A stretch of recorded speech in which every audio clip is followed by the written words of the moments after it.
So we're in class today with a group of students, and we're filming this so that they have access afterwards, and it's going to go up on our YouTube channel.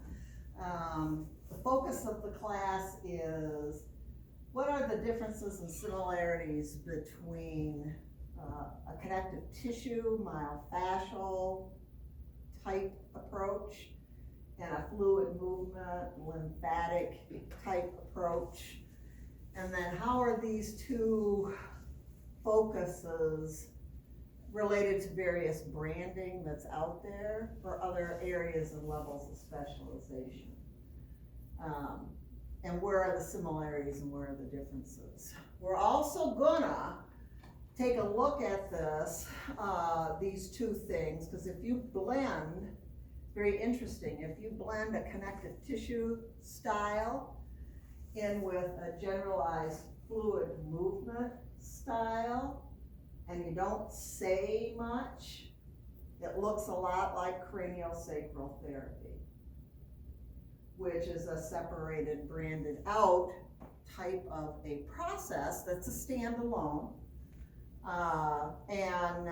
There are various schools of thought on those things, but these methodologies are more similar than different, and that is why I like to teach them. Luke and I, and Sarah's here, and Joanne's here, I like to teach them as a unit, and so you understand how they go.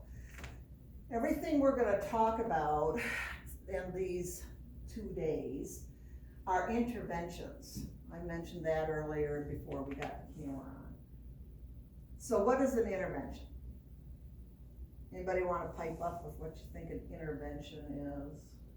Isn't it just something that it's like a process that you do specifically for like an injury, or just to like stop another, I guess, muscular process or physical process from happening and take it back to homeostasis? All right. Indeed, maybe wanting to get something to change back to a better normal, or trying to create change, positive change. Yeah, you're trying to stimulate something so that it shifts from where it is to where it is in its potentially more optimal function.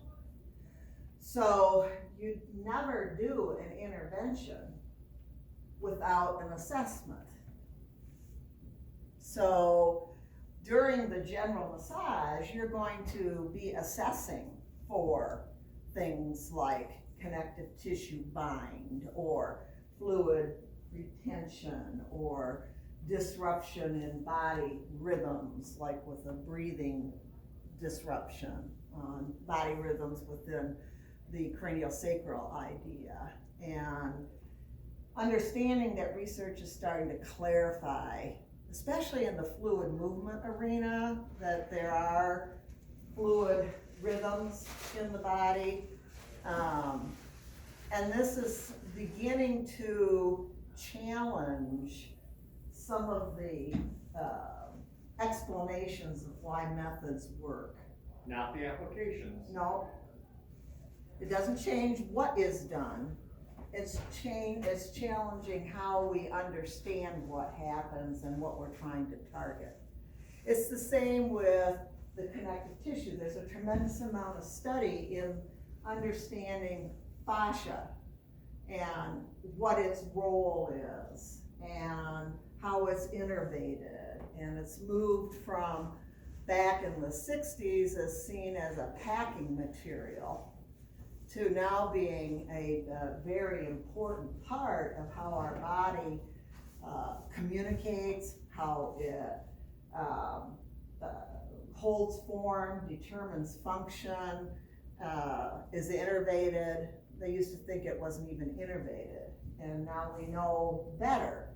So what we have to always be able to do is to not discount the value of what was thought years ago, but we also need to let go of it if it's not holding up under new technology, new levels of investigation. It is common when these methods are pulled out and branded a certain name put on them, that the so-called creator of that, the one that kind of sort of packaged it in the massage world, usually as a continuing education offering, to hold very tightly to the uniqueness of the method and the older underpinnings of what's going on. Now, I want you all to go out over time and experience other educators. But I also want you to go out there and be informed. And you can appreciate the skill of what they're doing and not have to buy into the narrative of what they're saying. Does that make sense? So, an intervention is something that always has a pre-assessment for it. And in massage therapy, the pre-assessment is the general massage. We move the tissues, we work from surface to deep, we slide them up and down and back and forth, we palpate for tissue texture changes, hot and cold, and that takes some getting used to. That's a skill. And when you're first learning massage, you're more about, where do I put my feet? Did I get the bolster under there? So once you are confident with that general sequence and you're not concerned about how you're going to reposition somebody or trying to get all the methods in or all of that, then you can let go of that part of the procedure and you can start to pay more attention to what you're sensing and feeling. During that, then, palpation and movement assessment, as you move all the joints during the general massage, that is when you're going to be determining if there has been a shift in anatomy and physiology.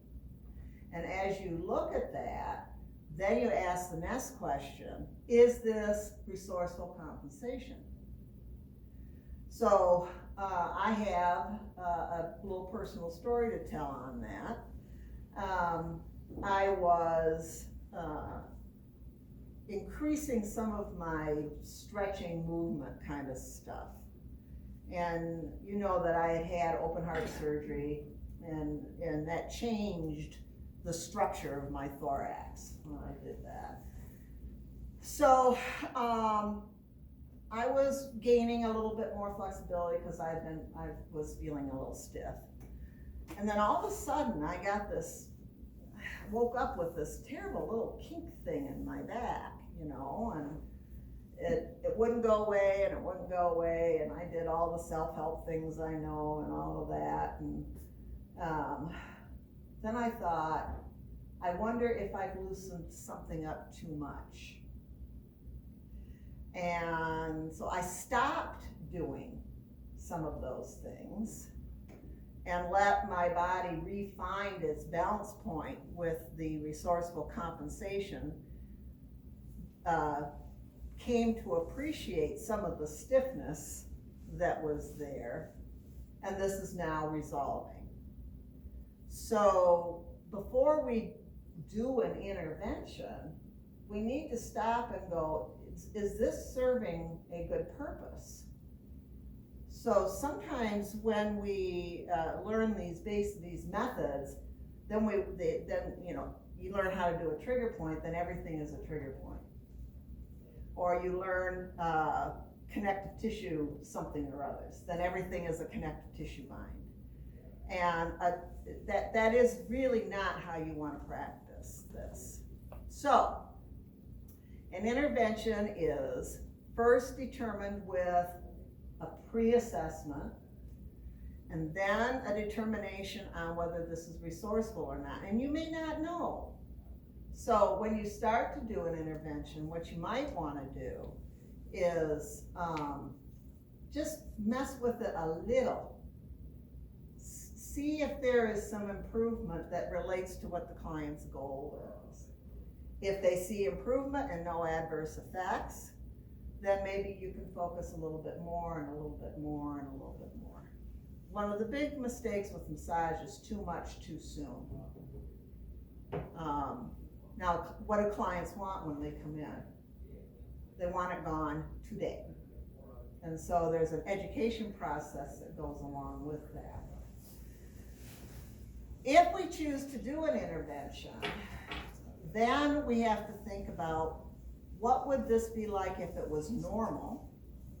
So we have to understand normal fluid flow. We have to understand normal connective tissue fascial function.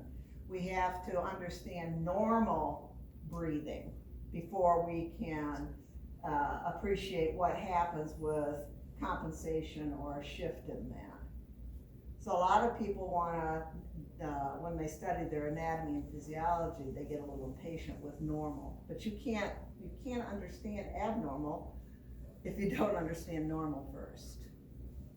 So if we're doing something like a connective tissue approach or a fluid movement approach, then we have to begin with understanding the basics of what is normal function. Then, once we determine that, then we can go to what is the intended outcome for this.